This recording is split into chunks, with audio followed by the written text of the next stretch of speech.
Week 5, Viva. What was worship like in the early church? Although we tend to imagine that the church services have always looked like the ones that we normally experience, in fact, the worship practices of the early church were a theologically rich creation, which included both the familiar and the utterly unrecognizable. My first point is that worship practices were rooted in the church's origins within Judaism. My second is that they were very different from what you and I might experience today. And thirdly, they were filled with complex scriptural and theological symbolism. First, the early church's worship practices were rooted in the church's origins within Judaism. The earliest church services were rooted in synagogue worship. They kept the same order and form of liturgy as in the synagogue services. But in the early church, the liturgy of the word closely mirrored the synagogue service, starting with the invocation of the Trinity, then the prayers of intercession, then the readings, the sermon and the dismissal of the catechumens, which was when the unbaptized were sent home, was last. To this, however, the Christians added a second component, the liturgy of the Eucharist or communion, which they celebrated every Sunday.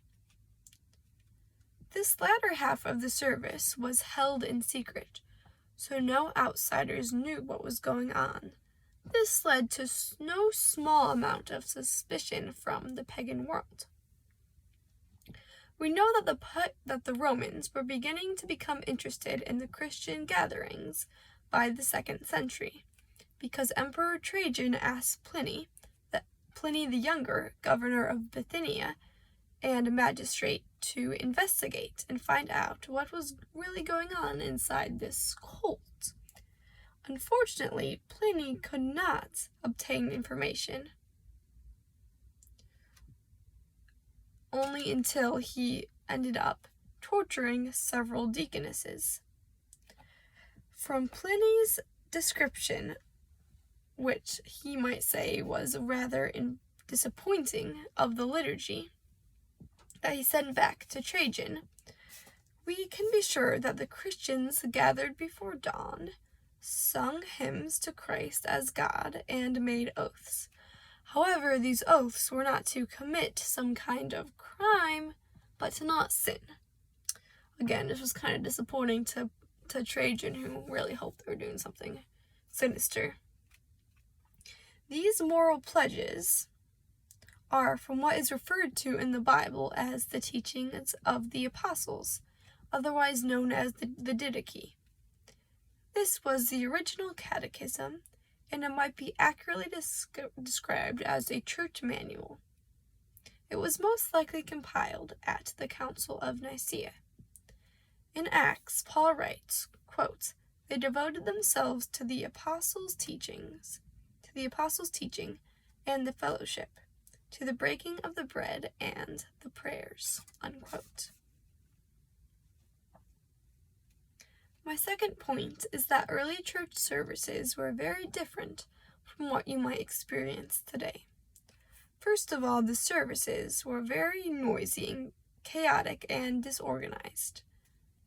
On a typical Sunday, multiple people might be preaching simultaneously. Several more were prophesying or singing hymns. Meanwhile, others were praying or speaking in tongues. However, we know that there was an effort to tame this chaos because Paul taught that people should take turns when preaching or prophesying, and that one should only speak in tongues if someone else can interpret. Paul says, quote, "It is for the prophets to exercise control over their own spiritual gifts. God is the author of peace and not to disorder," unquote. Another main difference between the modern and the early church was the role of women during the service. and in accordance to what Paul taught, women should stay veiled during the service in order to not break the law of the Torah. They would also sit in a separate section, or a balcony, similar to the Mechitzah in the Jewish synagogues. Women were also supposed to ask their husbands if they had any questions about the sermon and to not speak in church. My third point is that the liturgy was filled with complex scriptural and theological symbolism, especially with regard to the sacraments.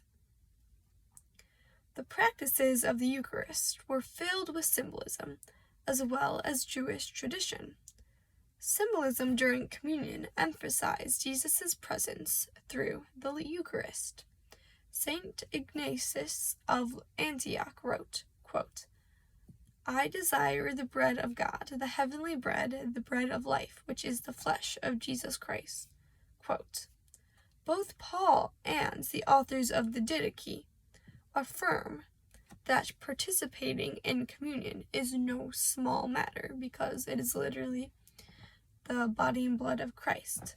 Paul wrote that if one who eats and drinks is unworthy, he is consuming physical and spiritual damnation.